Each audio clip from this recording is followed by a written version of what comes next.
Hey everyone, my name's Andy. My channel's Finding Value, and I wanted to give you guys some of my knowledge, life lessons, however you want to call it. And I'm going through investments. I'm reading a lot of the comments. I know a lot of people, when something's underperforming, they want to sell it and go to something else.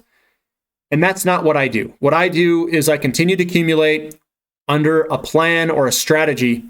I find my companies, and if the companies are going sideways, or they've had an impulse move higher and they're going sideways or pulling back, something like a Centennial Development recently did.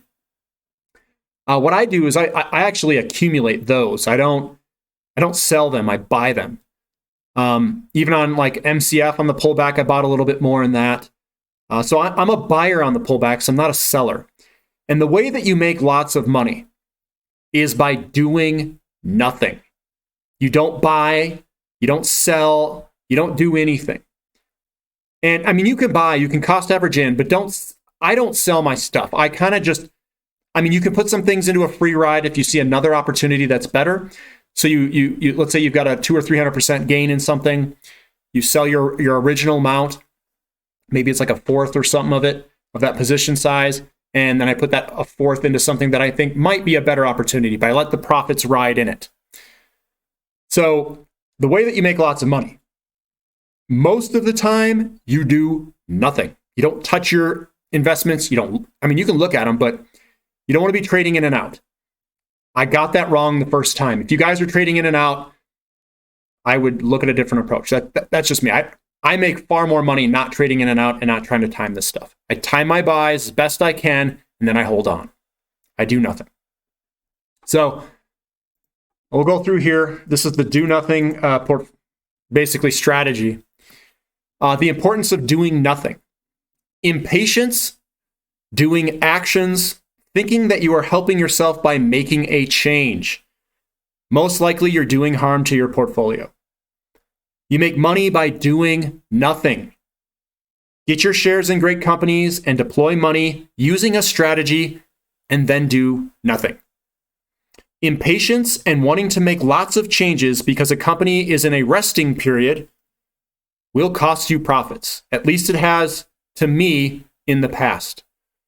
So trading in and out, I don't think it's necessarily worth it, especially if you chose good companies. So trading in and out.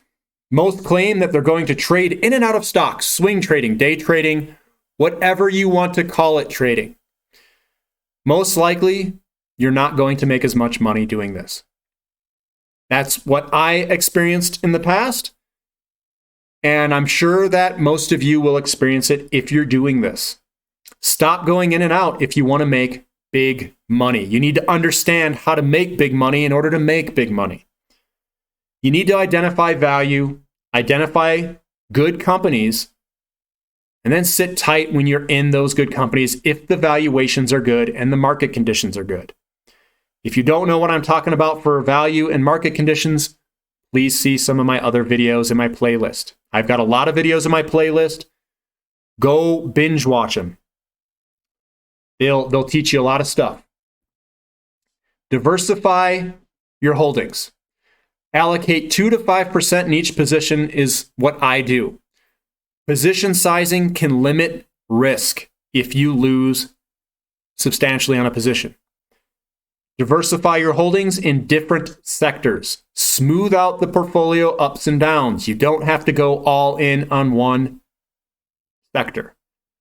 Go after the best opportunities the market has to offer. But I suggest that you don't put all your eggs in one basket. Be smart with allocating capital. Go after the best risk-adjusted returns. So I'm going to pop in here. Risk-adjusted returns. Risk-adjusted returns. If you can get a high return with very little risk, if you hit that button the most, you'll win in the long run. It's not about taking a massive amount of risk for a massive amount of a reward. Sometimes you don't want to do that.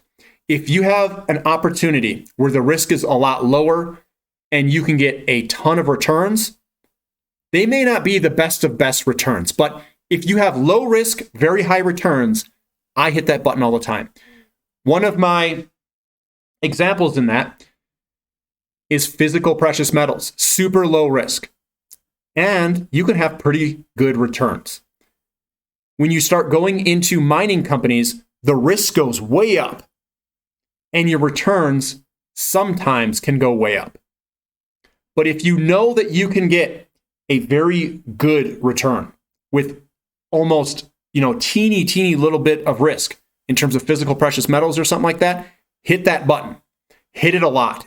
I would have made as much or more money probably in my life doing the swapping of metals versus some other investments. I'm not saying to go all in it though. Have a portion to do that. Have another portion in stocks of whatever you like.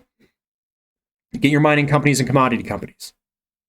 That's what I think does very well over time. So that's diversifying your holdings there, and go after the best risk-adjusted returns. Cost average in. You don't need to go all in at once.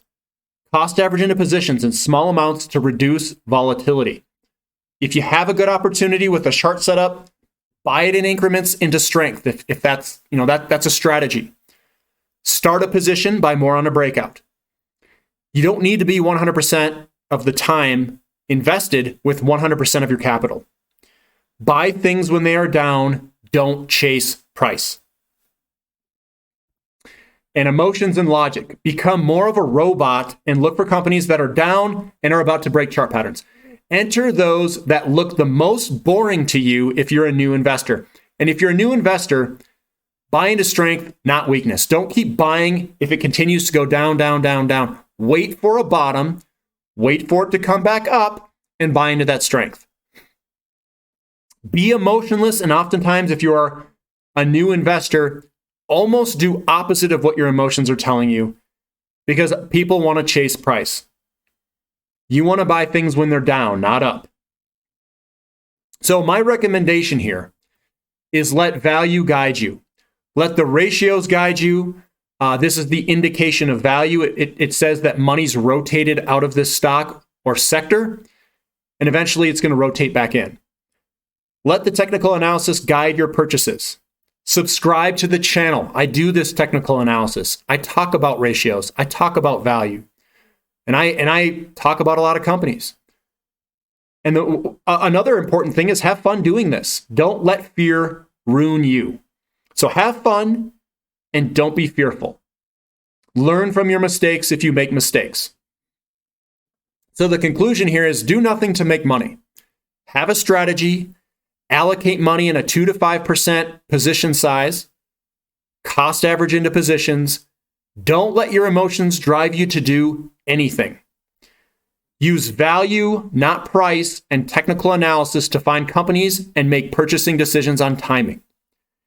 And again, buy into strength. So that's kind of what I've learned over my investing. Trading in and out, I made far less money because I got caught out of companies and never got back in. Don't chase things. Use value as your guide, the ratios. Use ratios and value and say, it's cheap, it's time to accumulate.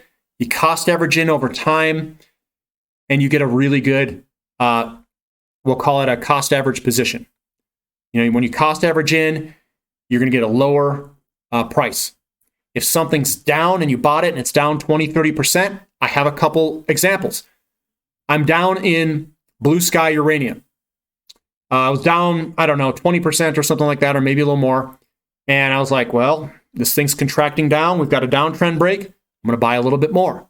So I bought a little bit more. Now I'm down 7%.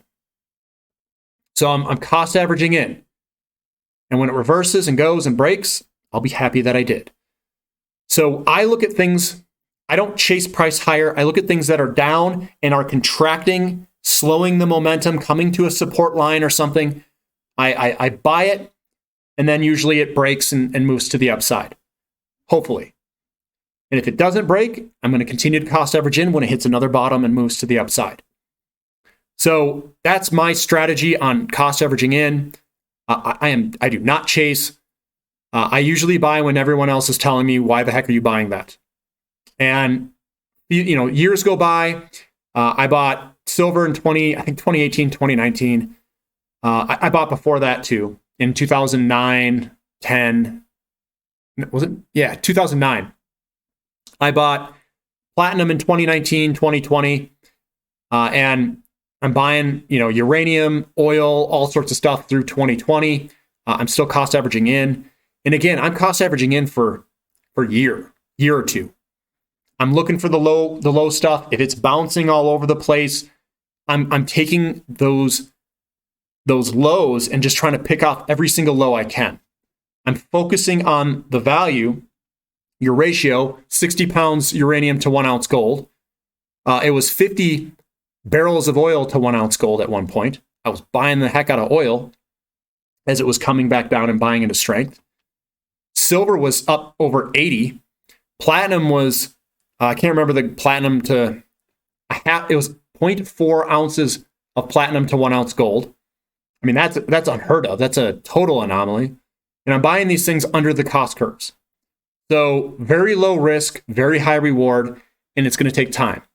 If you get your timing right, you get your cost averaging in right, and you get some of these companies right, and you spread them out and get a bunch of good companies, you're going to ride this whole gigantic move higher. And it's going to be fun. You're going to see your portfolio grow tremendously. Probably you'll never see this growth in your portfolio probably ever. So it's really exciting.